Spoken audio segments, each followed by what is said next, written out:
10 மணிக்கு மேல பிள்ளைகள் ரோட்ல நிக்கிறான். நைட் கடைகள் எல்லாம் அதிகமாயிட்டு இருக்குது. ஒத்த மோட்டர் பைக்கில் 3 பேர் ஓடிட்டு இருக்கிறான். ரேஸ் ஓடுறதுக்கே பைக்கில் பிள்ளைகள் கேட்குது. பாப்பா அம்மாருக்கு தொல்லை தாங்க, நம்ம வாங்கி கொடுக்குறாங்க. ஒரு சின்ன காசு எல்லாம் கிடையாது. 9 லட்சம் 8 லட்சம் 10 லட்சம் 15 லட்சம் 20 லட்சம் எல்லாம் மோட்டார் பைக்கில். பிள்ளைகளுடைய உயிரை காவு கொள்ளக்கூடிய யமன் அது நமக்கு வழங்க மாட்டேங்குது. நம்ம பிள்ளைகளை உயிரை எடுக்கக்கூடியது. அந்த அளவுக்கு நம்ம பைக்கில் வண்டி கொடுக்கிறோம். நகையை வித்து, சீட்டு கட்டி, இருக்கிற ஊர்வலம் வித்து, காணி துண்டை வித்து, ஒன்று வருத்தின காசெல்லாம் போட்டு இவன் பாவம் கத்துறான், சொல்லு கேட்க மாட்டேங்கிறான். அங்கிறதுக்காக பைக்கில் வண்டி கொடுத்து 3 பேர் ஓடிட்டு போறான். ஓடிட்டு போகும்போது ஸ்டாண்ட பணிச்சு நெருப்பு பொறிய பறக்க விட்ட அவனுக்கு பெரிய சந்தோஷம். ஏன்னா அதுல சறுக்கி விழுங்கிறது அவனுக்கு விளங்கல. எத்தனை பேருடைய உயிரை நம்ம இழந்துட்டோம். எத்தனை பேருடைய அன்னளவாக இன்னைக்கு சாதாரணமா 4க்கு 2 3 பேர் நம்ம பகுதியிலேயே மரணிச்சுக்கிட்டே இருக்கிறாங்க. எல்லாம் மோட்டார் பைக்கிலும், விலை கூடின பைக்கிலோட, லைசன்ஸ் இல்லாத ஆக்களும், பெற்றோர்கள் கண்ணீர் வடிக்கிறாங்க.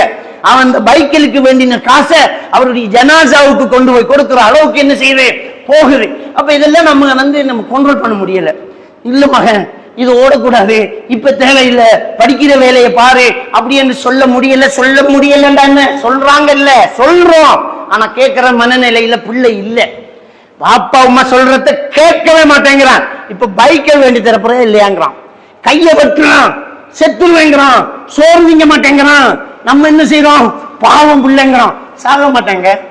அவன் மிரட்டுறான், அவன் கையை வெட்டுவான். மௌத்தான என்ன, மௌத்தா வெட்டுமே, மௌத்தான என்ன செய்யறது, மௌத்தா வெட்டுமே. நம்ம எல்லாம் என்ன ஈமான் கொண்டிருக்கிறோம்.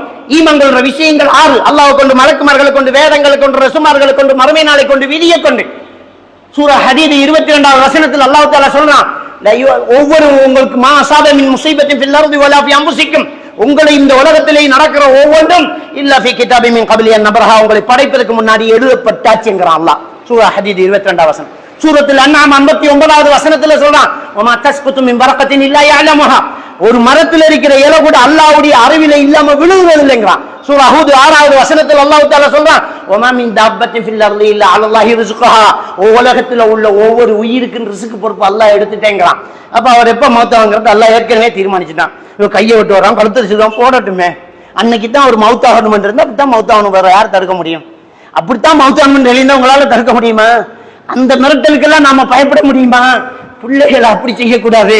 கையை வெட்டுடா, கத்தி தரையா, தீட்டி தரதான், இது கூடு இல்லடா, நல்ல கத்திரிக்கை எடுத்து விட்டு, உனக்கு பைக்கில் வேண்டி தந்து நீ ரோட்ல சாவி சாக்குது அள்ளிக்கு வரத்தை விட இங்கேயே வெட்டிக்கிட்டு உயிரோட போகுது, அப்படியே முழு உடம்போட எப்போ பாத்துக்கிறான். அப்ப அவன் நம்மளை மிரட்டுறான். அப்ப பெற்றோர்களுக்கு ஒரு பயம் இல்ல. எதுக்கு பயம் இல்லை என்றால், ஆரம்பத்திலிருந்தே நம்ம சருக விட்டோம். சின்ன வயசுல இருந்தே நம்ம கொண்டோல விட்டு வெளியில விட்டுட்டோம்.